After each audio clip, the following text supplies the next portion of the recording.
Hello, and welcome to today's Cuyahoga County and Board of Health media briefing. Today we are joined by County Executive Armond Budish, Board of Health Commissioner Terry Allen, and Board of Health Director of Environmental Health, Rick Novickis. We will begin by hearing from our county leaders and then end with some questions. With that, I will turn it over to Executive Budish. Thank you. Thank you, Devin. Good afternoon, everybody. When we do these briefings, I like to start by thanking Commissioner Terry Allen and his team for keeping us safe during the pandemic. And while things are getting much better, people are still getting sick, people are still dying, and the work of the Board of Health still goes on. Today, I want to talk to you about the $240 million that the county's getting from the federal government under the American Rescue Plan Act, or ARPA. First, let's look back to last year. We received CARES funding, which we spent to keep families in their homes, keep businesses afloat, and protect our essential workers and first responders. Through this funding, we distributed over 17 million units of personal protective equipment. We allocated over $11 million to small businesses and restaurants and gave nearly $30 million to renters facing eviction. These funds helped us make a tremendous impact. But we know that there's still lots more to do. We know that while the effects of the pandemic have lessened, many residents are still facing incredible hardships. Many of you are still in need of rental or mortgage assistance, support for your small business, and help just putting food on the table, and the list can go on and on. Today, I'm asking for your help. We've created a spot on our website that allows you to submit your ideas on how the county should spend its ARPA funds. This round of funding is a little different from last year's CARES Act. We can still spend the funds to support public health responses or negative economic impacts which result from the pandemic. But we now have a little more flexibility. Think about how we might use some of this money to create a transformative initiative that could have benefits to the county long after the pandemic is over. I want you to be creative. The opportunity is there. It's a once-in-a-lifetime chance. And we want you to be an active part of this process. We cannot create lasting change and enhance people's quality of life if we don't hear the voices of our residents. You can submit your ideas on our county website by visiting cuyahogacounty.us/COVID funding. It's on your screen. I look forward to hearing your ideas and working with my department heads to make them a reality. Next, I'd like to tell you about some steps we're taking to help businesses, especially small businesses, to get work from the county. The pandemic highlighted long-standing economic disparities that are harming small businesses, particularly those owned by people of color. One reason small minority-owned businesses have had trouble getting county business is that they have not had time to put together their bid proposals. So to help, our new Department of Equity and Inclusion has compiled and posted a forecast of purchasing and contracting opportunities for all our departments under the executive. The forecast was posted on our website on July 1st and covers the upcoming 24-month period. So that's July 1, 2021 through June 30, 2023. This enhances competition by helping vendors learn about potential contracting opportunities earlier in the process.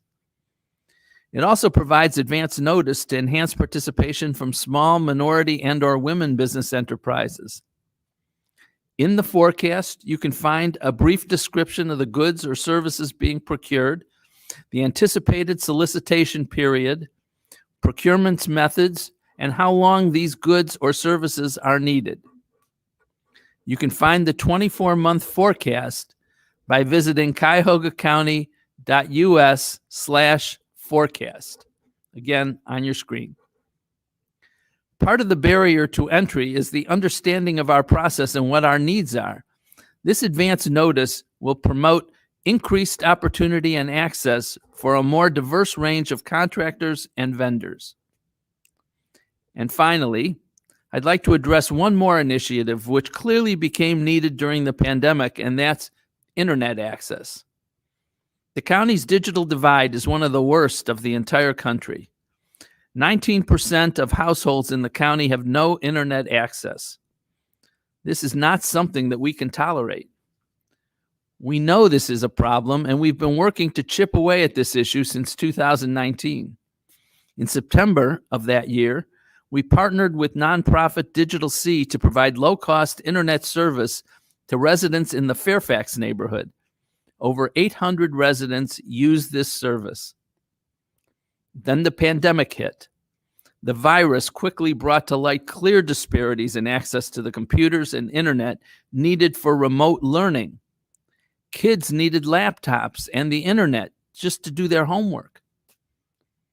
To keep students connected, we donated 300 hotspots to Cleveland school kids without internet access, and we called on local businesses to donate computers and other unused equipment.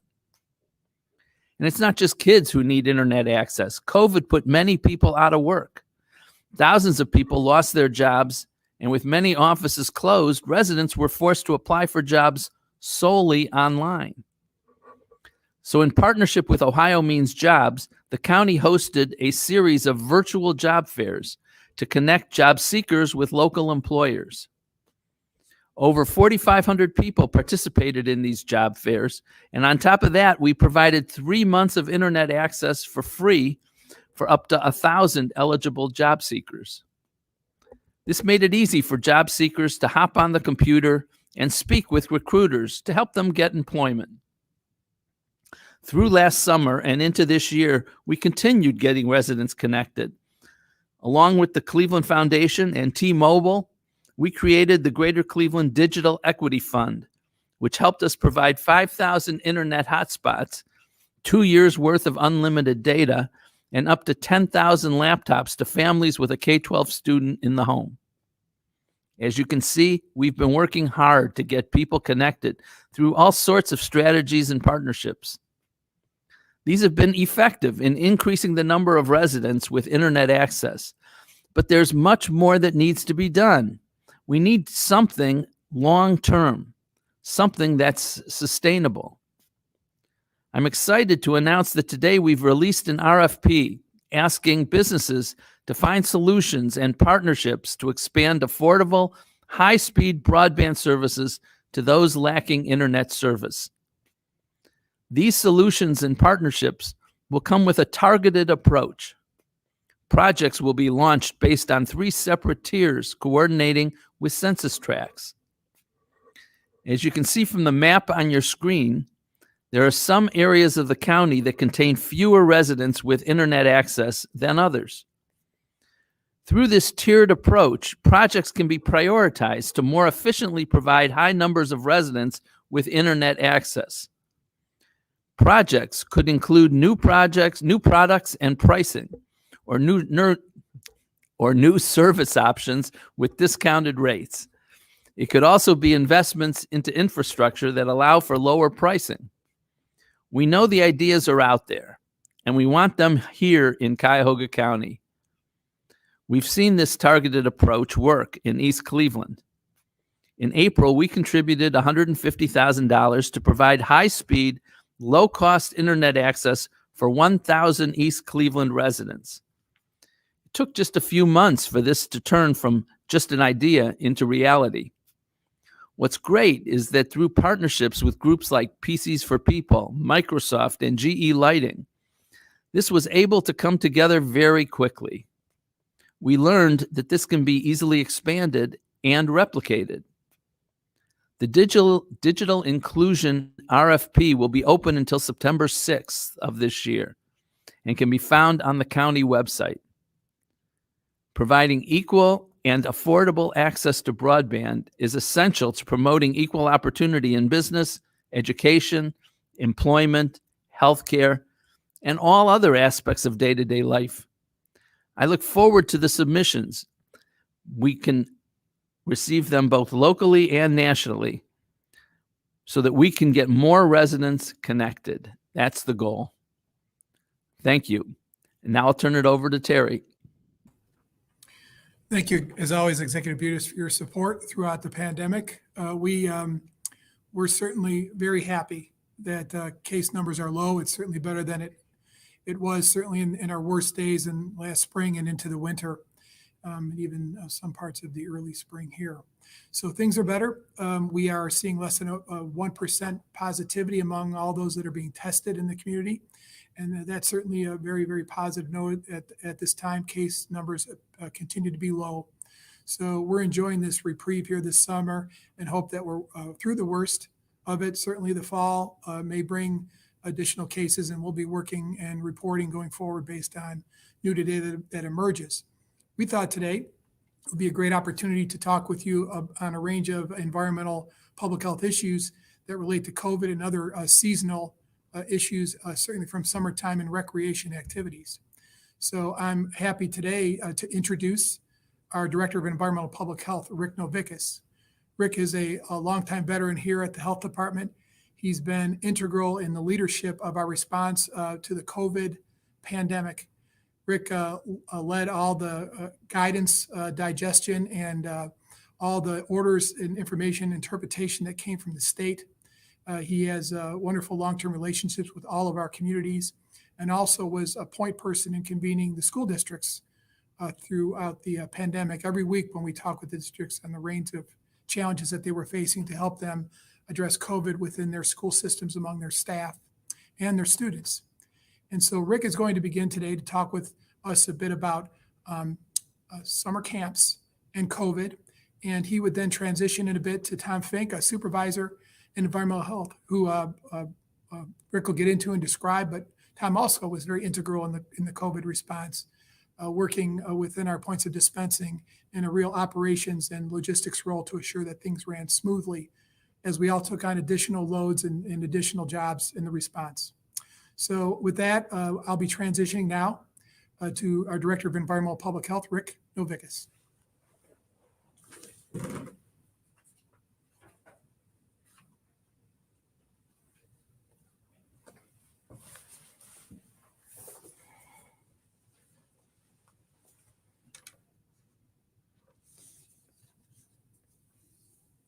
Good afternoon, and thanks, Terry.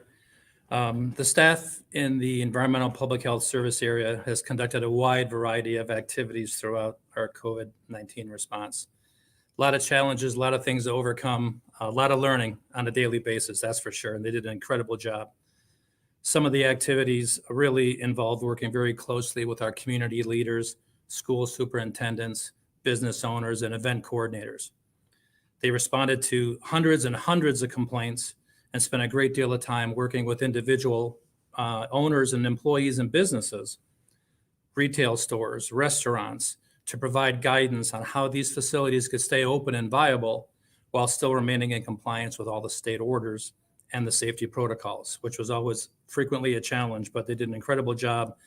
And our business owners did an incredible job as well, trying to stay viable and do a great job serving the public as much as they could in a safe manner. Now that these orders are no longer in place, it's important to remember that we're still not completely out of the woods, as Terry mentioned.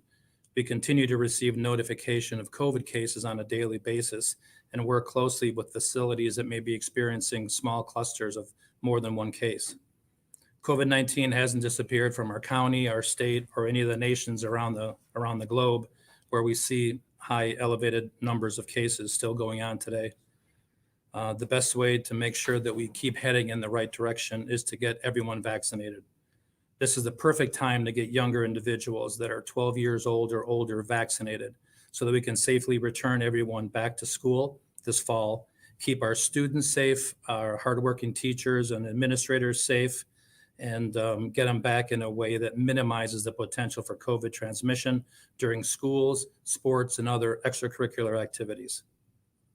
We're also hopeful that sometime by fall, we may be able to get younger kids vaccinated as well, which will be very important as we head back into the fall classes. Activities like summer camps are often run by communities, churches, or schools and they're a great way to continue kids' education, enhance their physical and social skills, and most importantly, let them have some fun. They definitely deserve it after all that they've been through as well. So with this in mind, the CDC recently updated their guidance for summer camps and similar programs.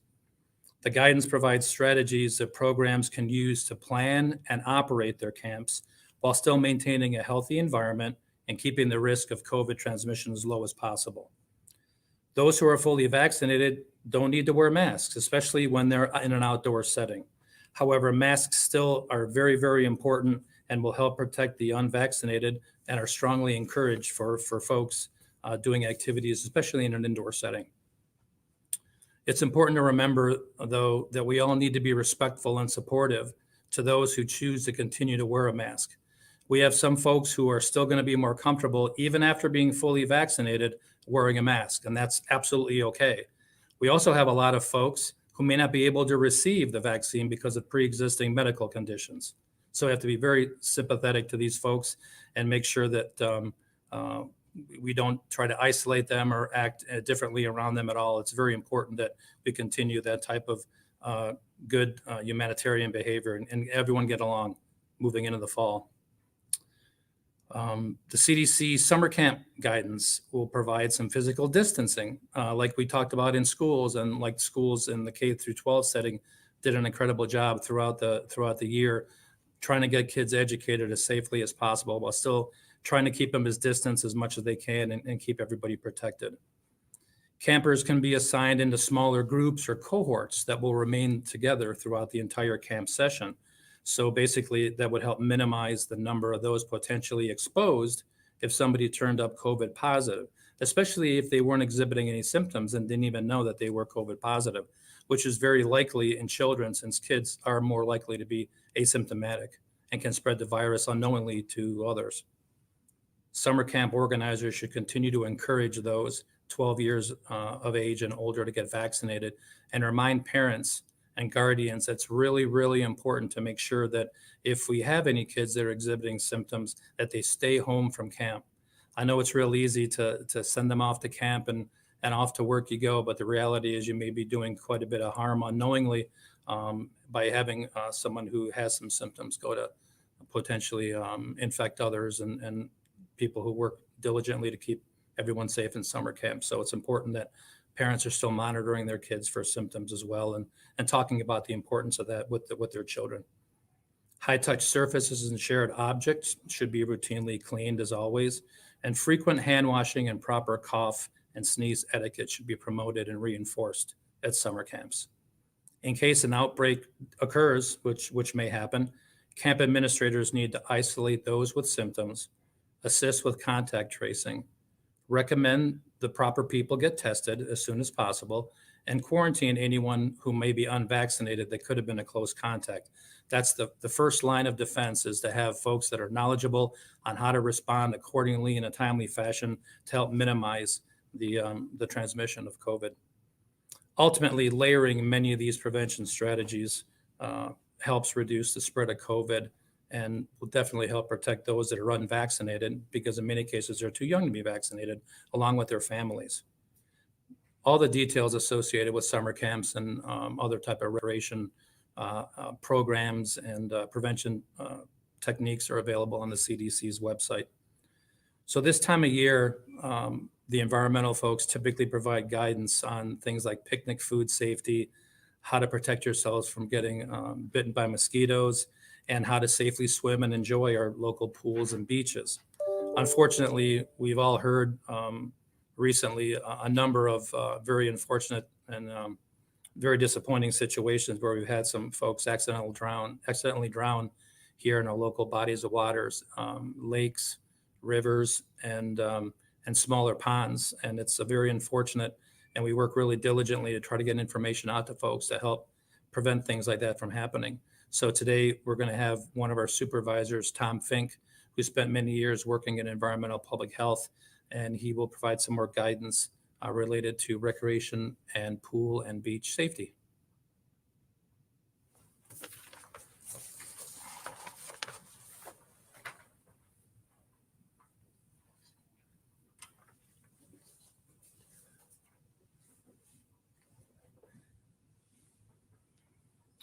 Thanks, Rick.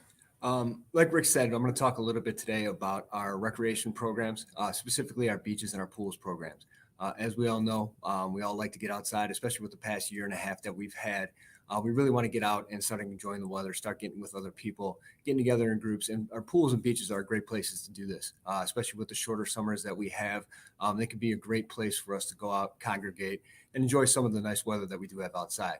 One of our goals here at the Cuyahoga County Board of Health is to make sure that people are doing this safely. We work with operators for both our pools and our beaches to make sure that our beaches and pools are all operated in a way that is as safe as possible for all of the patrons from the county. Excuse me. So a couple things I really want to focus on while I'm talking here today. One is please never swim alone. One of the biggest safety issues that we see is people going out, whether it be in our natural bodies of water, our lakes, our rivers, our streams, or even in general swimming pools, and swimming alone. If something were to happen, you do want somebody else there that is available to either call 911, provide on-scene CPR or first aid, or something like that. So you never want to be in the body of water by yourself. Another thing is, if possible, please learn to swim. Learning to swim is one of the greatest things you could do to keep yourself safe. Unfortunately, drowning is a leading cause of death for young people across the country. Up to the age of 14, it is the second leading cause of unintentional injury death. So it is very important that you teach your children how to swim, whether you do it yourself or you find a local lesson.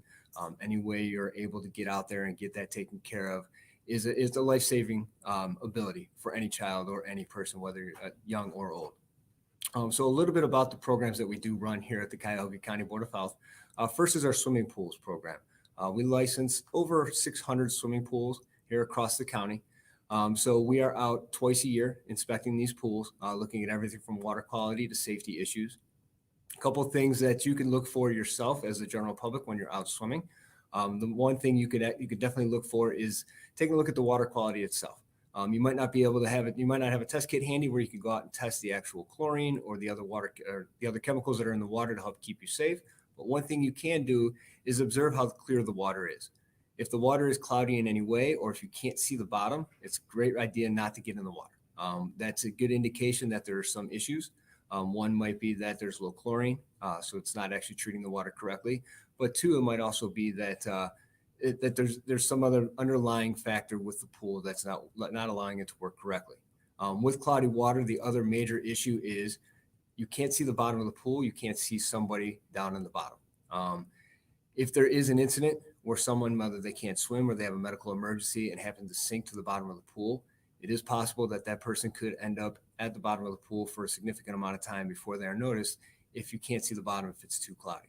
So one thing you can see, or you can personally, as you go out to our pools, our local public pools, check the water quality to see if you can actually see the bottom of the water. It's probably the one thing that's the most important thing you could do in regards to water quality for itself. Two, again, also though, I can't stress this enough, is learn how to swim, especially with pools that are a little bit deeper, whether it be a diving well or a pool that has a deeper end. Try to learn how to swim. Unfortunately, the majority of our drownings in our public swimming pools happen from somebody who didn't know how to swim and ended up in the deep end, whether they floated there in a raft or slipped under a safety line, whatever it may be. The person didn't know how to swim and ended up in the deep end and got in over their heads. So unfortunately, we have to follow up on all of those drownings and investigations, and those are probably the hardest part of my job. So I don't like doing them, obviously. So if we could prevent any of those from happening, it would greatly improve the quality of life of any young person throughout the county. So another thing I do want to stress, along with what Rick said, is if you're sick, stay home. And this just isn't just with our COVID-related illnesses. With recreational water, please don't go out swimming if you have any kind of gastrointestinal illness. So if you're exhibiting any kind of symptoms of diarrhea, vomiting, nausea, anything like that, please don't go visit one of our local swimming pools.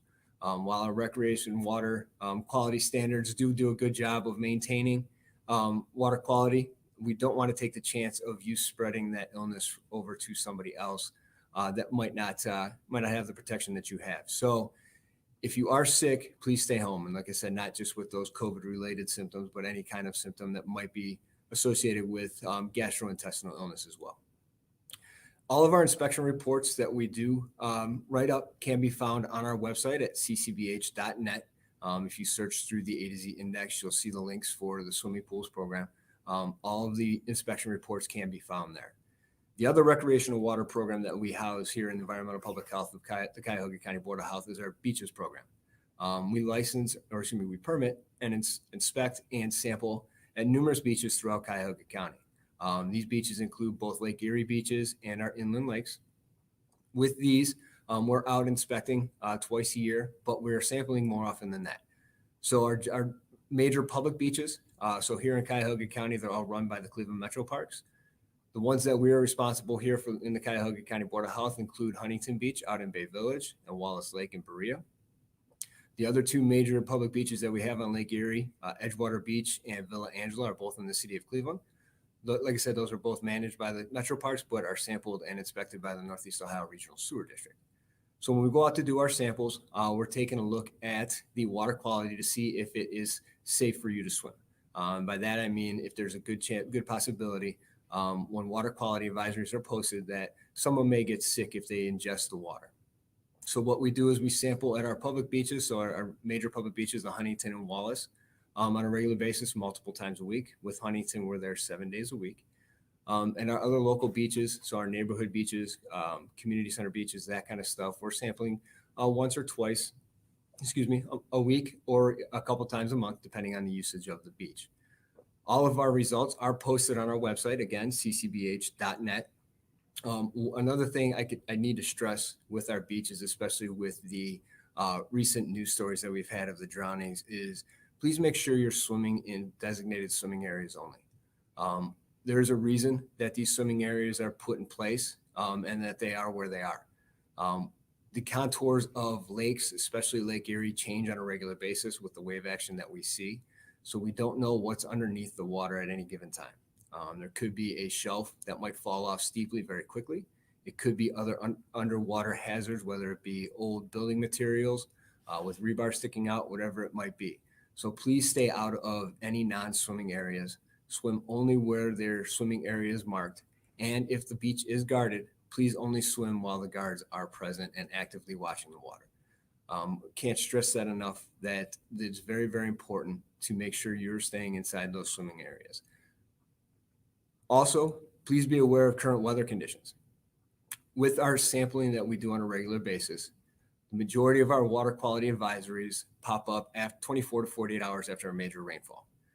So if there is a major rainfall, expect that the next day or two, there's going to be some water quality advisories where the water probably isn't safe to be in, just because you don't want to take the chance of ingesting any of that water. The reason for that is because of the sewer system that we have here in Cuyahoga County. You do see that we have some combined sewers, which basically means that the storm sewer and the sanitary sewer are on the same pipe. And when you get a heavy rainfall, some of that storm mixes with the sanitary and washes it out into the lake. Because of this, your bacteria count in the lake will rise, like I said, 24 to 48 hours after any major rainstorm. So please stay out of the water about 2 days after any kind of rainstorm, and also be aware of any current weather conditions. As we know, the weather can change pretty quickly here at this time of year. With it being so hot and humid, thunderstorms can pop up on a regular basis. Please be aware whether you use a local app or the National Weather Service, whatever it might be. Whenever an advisory is issued, please be aware and try to stay out of the water if possible. The National Weather Service on a regular basis issues what are called beach hazard warnings. These are posted on their website and then are also posted on other third-party apps, weather apps throughout any app store that you might find or use. These are issued anytime that weather conditions are ripe for rip currents or any kind of other dangerous hazards that might be found in a beach, and basically tell you to make sure you stay out of the water at that time. Again, like our pools, we want to make sure that you're staying home if you're sick. We're dealing with water that isn't treated like a pool, so it's non-chlorinated. So there's a better possibility of passing something on to somebody if you're swimming close to someone while you're ill. Same thing goes with the non-COVID related illnesses, so the gastrointestinal illnesses as well. But if I could stress one thing, it would be to learn to swim, whether it be yourself as an adult, your children, your grandchildren, nieces, nephews, friends, whatever it might be. get them enrolled in a swim class. Local swim classes are available throughout the county. There are some that are cost effective. I know some community centers offer them for free. Some have reduced rates for individuals. But if there's one thing I can stress is to go out and learn how to swim if possible. I'll turn it back over to the county. Thank you all very much for your remarks. We now have a few minutes for some questions. Please state your name and media organization when asking a question, and remember to stay muted when not speaking. So with that, we can take a question.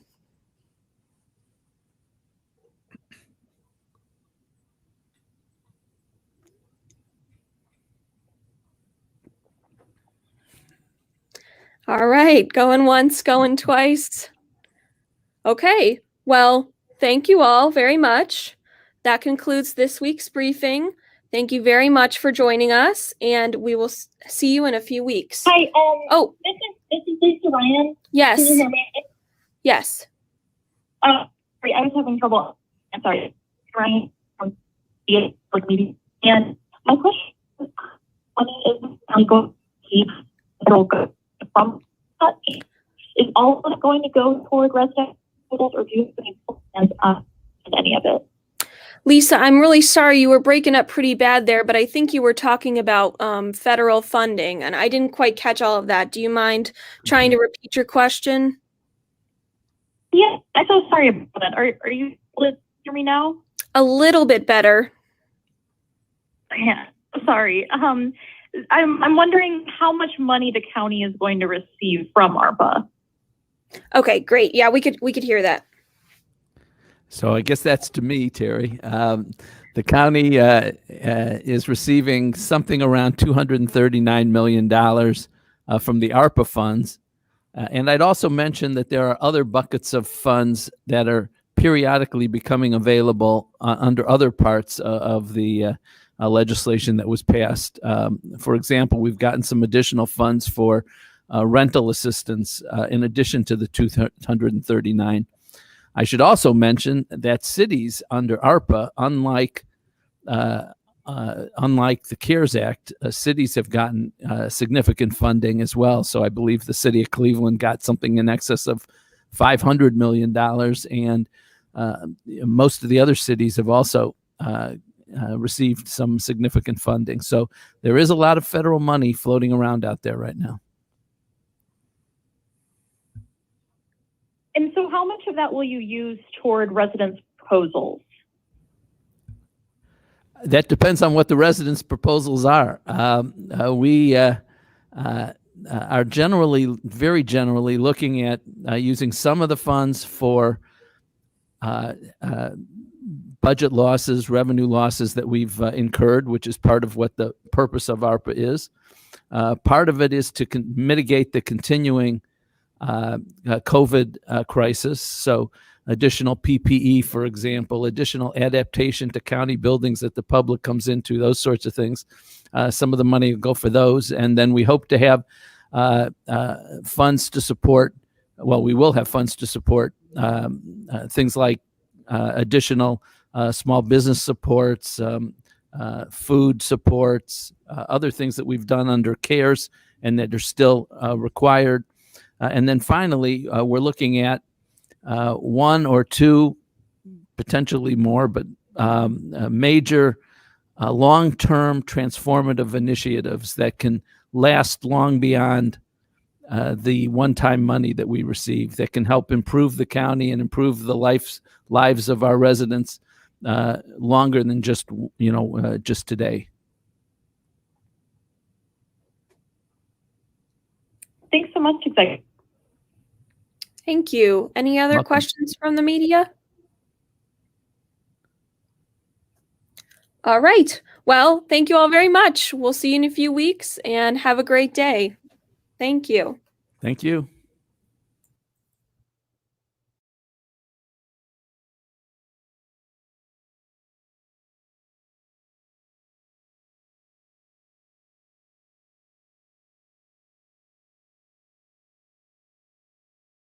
The city of New York had some words for Cleveland. Now, Mike